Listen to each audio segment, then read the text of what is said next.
Hello, everybody. Thank you so much for tuning in today. This is the Bodega Cat Book Club Spiritual Edition, and today we're continuing our reading of the Kybalion Hermetic Philosophy.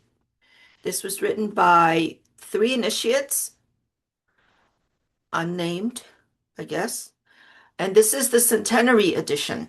Now, this book was inspired by a video I saw of Dr. Bruce Lipton, who talked about the Kybalion. And I will leave a link in the description box below if you guys are interested in viewing it. I'll also leave a link of a podcaster who did a decode on on hermetics and Dr. Bruce Lipton's video as well. Excuse me. So I'll leave that link in the description box below for you guys also. And before we begin, if you like what we do, if you enjoy our book clubs, consider joining our other book clubs. We have a health book club on Wednesdays where we read anything health related. And then Thursdays, we have our financial book clubs where we read anything financially related.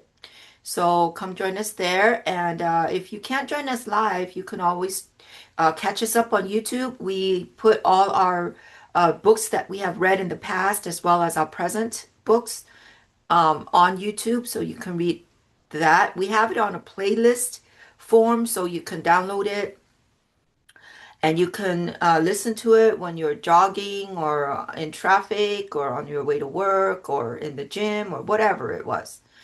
Whatever it is that you're doing, you can listen to it, listen to the book clubs.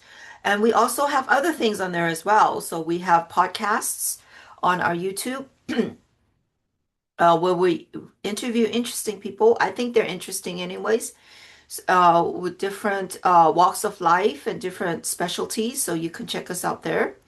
And then we have other things that we're working on coming up that we will be posting on YouTube. So please subscribe and like and share and comment and all that good stuff. And yeah, come join our community. We'd love to have you there. If you have a book you would like to recommend for us to read, whether it's a spiritual book, a health book, or a financial book, I'll leave a link in the description box below as well so you guys can recommend it.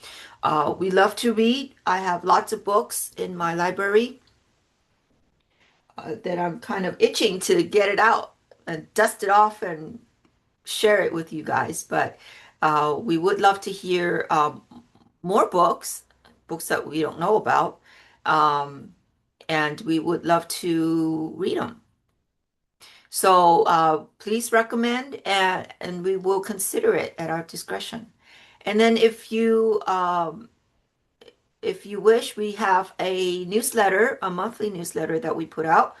And in there, we always have things that are anything Bodega Cat related. And you can join us and follow us. And yeah, so that'll be fun. And then if you find this helpful, if you want to support us further, you can buy me a coffee, leave a donation, or check out our merch. We have a lot of merch in our shop section on our website, and we have new designs coming out every month. And especially with the holidays, we have different designs, holiday themed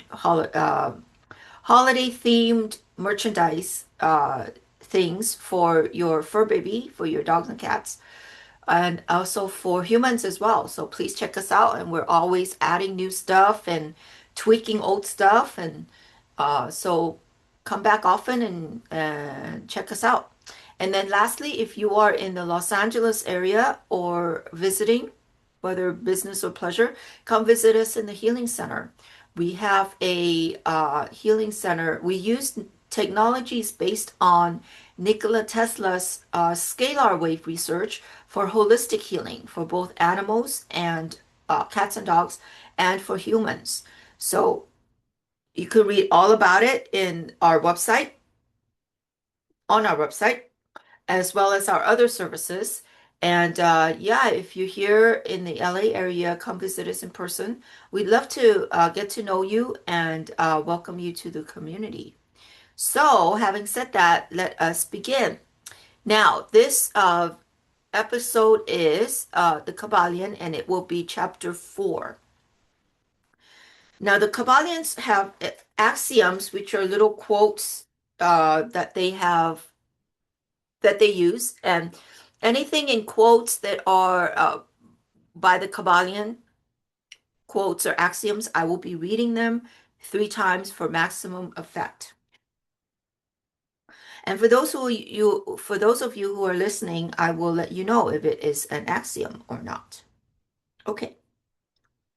All right. So this is chapter 4, the all.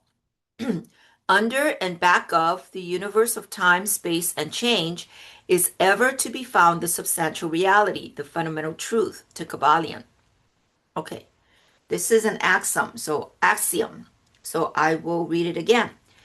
Under and back of the universe of time, space, and change is ever to be found the substantial reality, the fundamental truth, the Kybalion.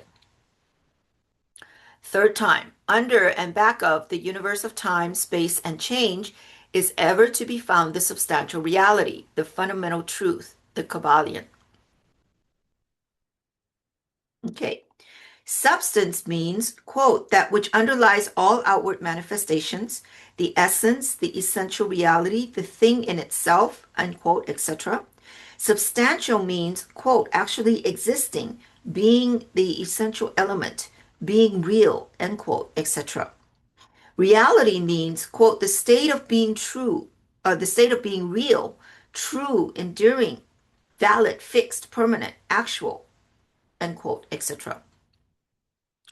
Under and behind all outward appearances or manifestations, there must always be a substantial reality. This is the law. Man, considering the universe of which he is a unit, sees nothing but change in matter forces and mental states. He sees that nothing really is, but that everything is becoming and changing. Nothing stands still. Everything is being born, growing, dying. The very instant a thing reaches, its height, it begins to decline. The law of rhythm is in constant operation. There is no reality, enduring quality, fixity, or substantiality in anything. Nothing is permanent but change. He sees all things evolving from other things and resolving into other things. A constant action and reaction, inflow and outflow, building up and tearing down, creation and destruction, birth, growth, and death. Nothing endures but change. And if he be a thinking man, he realizes that all of these changing things must be but outward appearances or manifestations of some underlying power, some substantial reality. All thinkers in all lands and in all times have assumed the necessity for postulating the existence of this substantial reality. All philosophies worthy of the name have been based upon this thought. Men have given to this substantial reality many names. Some have called it by the term of deity under many titles. Others have called it, quote, the infinite and eternal energy, end quote.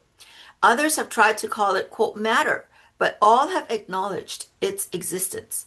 It is self-evident. It needs no argument. In these lessons, we have followed the example of some of the world's greatest thinkers, both ancient and modern, the Hermetic masters, and have called this the underlying power, this substantial reality, by the Hermetic name of, quote, the all, which term we consider the most comprehensive of the many terms applied by man to that which transcends names and terms. We accept and teach the view of the great Hermetic thinkers of all time, as well as of those illumined souls. Sorry, boy, my eyes are crossed. Let's try that again. We accept and teach the view of the great Hermetic thinkers of all times, as well as of those illumined souls who have reached higher planes of being, both of whom assert that the inner nature of the all is unknowable. This must be so, for naught but the all itself can comprehend its own nature and being. Oh boy, what a twist in mental exercise. Okay, just to paraphrase, this is my own paraphrasing as a side note. It just means that, and this is by experience as well, God is not meant to be philosophized, uh, debated, um, put in a category, or try to be understood. Um, God is meant to be experienced. And experience sometimes cannot be put into words, cannot be categorized and put into little boxes. Uh, it's two very different vibrations and very different frequencies. And so all the theologians out there and philosophers out there that talk about God and all the trying to understand God, it just doesn't work. They can't do it. I don't think you can do it because God is like this. Like it says here, God is unknowable. That's where, excuse me, that's where faith comes in.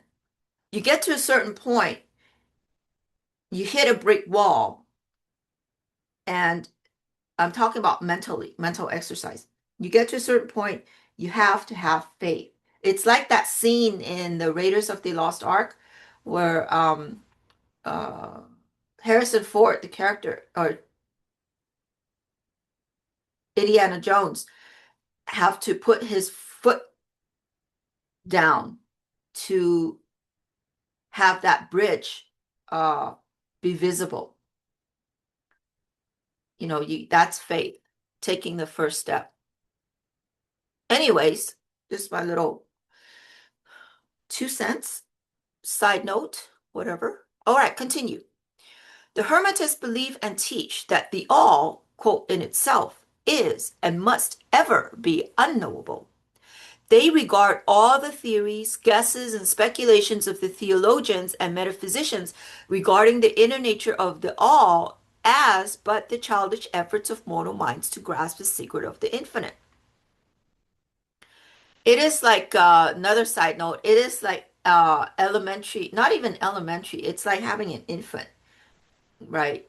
All an infant does is cry and poop and eat, right? Drink milk. It's like that little infant trying to understand quantum physics or calculus. It's just too far apart. That's kind of interesting. That analogy just came to my mind. I wasn't even thinking about that. But anyways, okay, I have a lot of squirrels today. Okay. Such efforts have always continue. Such efforts have always failed and will always fail from the very nature of the task.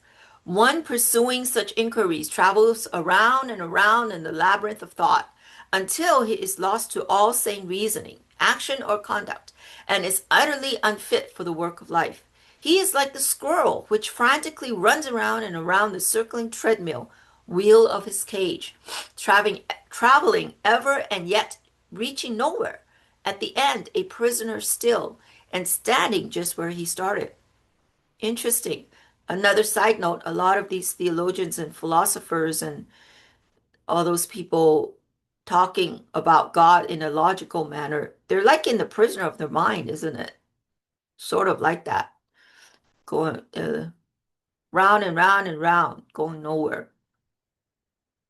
Continue, and still more presumptuous are those who attempt to ascribe to the all the personalities, qualities, properties, characteristics, and attributes of themselves, ascribing to the all the human emotions, feelings, and characteristics, even down to the pettiest qualities of mankind, such as jealousy, susceptibility to flattery and praise, desire for offerings and worship, and all the other survivals from the days of the childhood of race.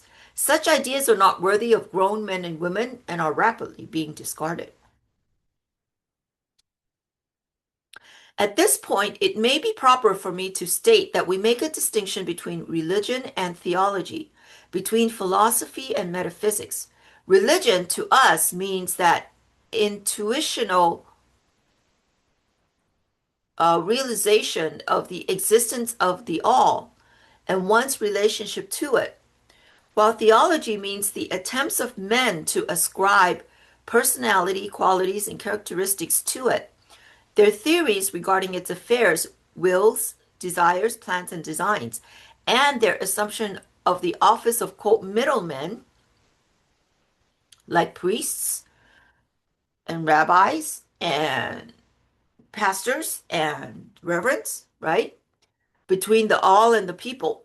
Philosophy to us means the inquiry after knowledge of things knowable and thinkable, while metaphysics means the attempt to carry the inquiry over and beyond the boundaries and into regions unknowable and unthinkable, and with the same tendency as that of theology.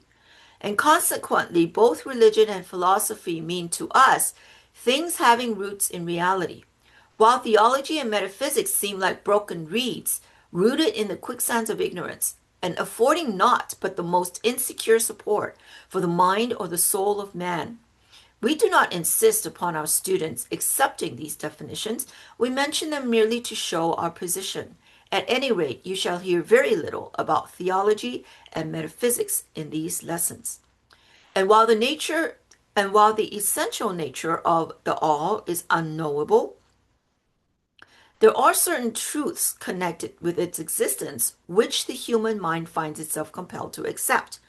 And an examination of these reports form a proper subject of inquiry, particularly as they agree with the reports of the illumined on on higher planes. And to this inquiry, we now invite you.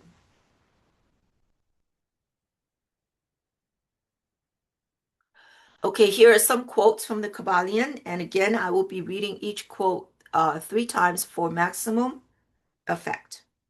The first quote: that which is the fundamental truth, the substantial reality, is beyond true naming, but the wise men call it the all, the Kybalion. Again, that which is the fundamental truth, the substantial reality, is beyond true naming, but the wise men call it the all, the Kybalion. Third time, that which is the fundamental truth, the substantial reality, is beyond true naming, but the wise men call it the all, the Kybalion. The second quote: in its essence, the all is unknowable, the Kybalion. Again, in its essence, the all is unknowable, the Kybalion. Third time, in its essence, the all is unknowable, the Kybalion. Just a side note, I remember my teacher said there is, uh, people talk about truth a lot, and he talked about truth with a little t and truth with a big T. And he said, we strive to understand truth with a little t, but we can never understand truth with, truth with a big T. And I think this quote that says in its essence, the all is unknowable, that's the big T that we don't know. Maybe we might know or understand when we die, right? And go to the spirit, or become a spirit again. But um, at least in this life, in this physical life, we won't be able to understand it or know it. Okay, third quote. But the report of reason must be hospitably received and treated with respect, the Kybalion. Again, but the report of reason must be hospitably received and treated with respect, the Kybalion. Third time, but the report of reason must be hospitably received and treated with respect, the Kybalion. The human reason, whose reports we must accept so long as we think at all, informs us as follows regarding the all, and that without attempting to remove the veil of the unknowable. 1. The all must be all that really is. There can be nothing existing outside of the all, else the all would not be the all. Oh my gosh, what a mind twister. Okay. You guys can read it again and digest on it. All right, I'm going to move on. Number two, the all must be infinite, for there is nothing else to define, confine, bound, limit, or restrict the all. It must be infinite in time or eternal. It must have always continuously existed, for there is nothing else to have ever created it, and nothing can ever revolve from nothing. Oh, sorry. And something can never evolve from nothing. And if it had ever, quote, not been, even for a moment, it would not be now. It must continuously exist forever. For there is nothing to destroy it, and it can never not be, even for a moment, because something can never become nothing. Something can never become nothing. It must be infinite in space. It must be everywhere, for there is no place outside of the all. It cannot be otherwise than continuous in space, without break, cessation, separation, or interruption. For there is nothing to break, separate, or interrupt its continuity, and nothing with which to, quote, fill in the gaps. It must be infinite in power or absolute, for there is nothing to limit, restrict, restrain, confine, disturb, or condition it. It is subject to no other power, for there is no other power. Just a side note, I'm thinking of the phrase we use a lot, that what is it called? Nature doesn't like a vacuum. I kind of wonder how that fits in with this paragraph right here, where it says there's no separation. There's no break, cessation, separation, or interruption. Huh. It's something to think about, huh? Food for thought. Okay.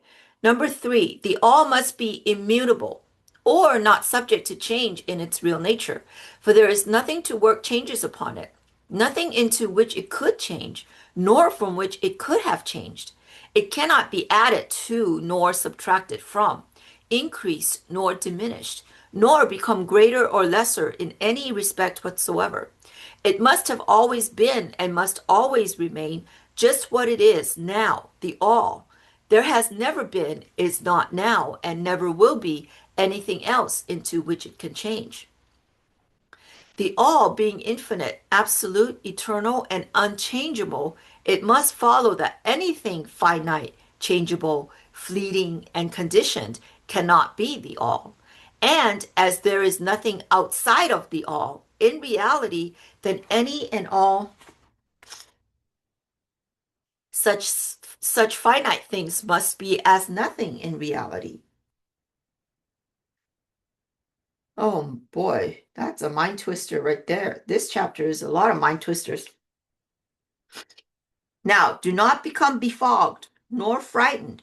We're not trying to lead you into the Christian Science field under cover of Hermetic philosophy. There is a reconciliation of this apparently contradictory state of affairs. Be patient. We will reach it in time. Excuse me. We see around us that which is called, quote, matter, which forms the physical foundation of all, for all forms. Excuse me. It's a dry day today.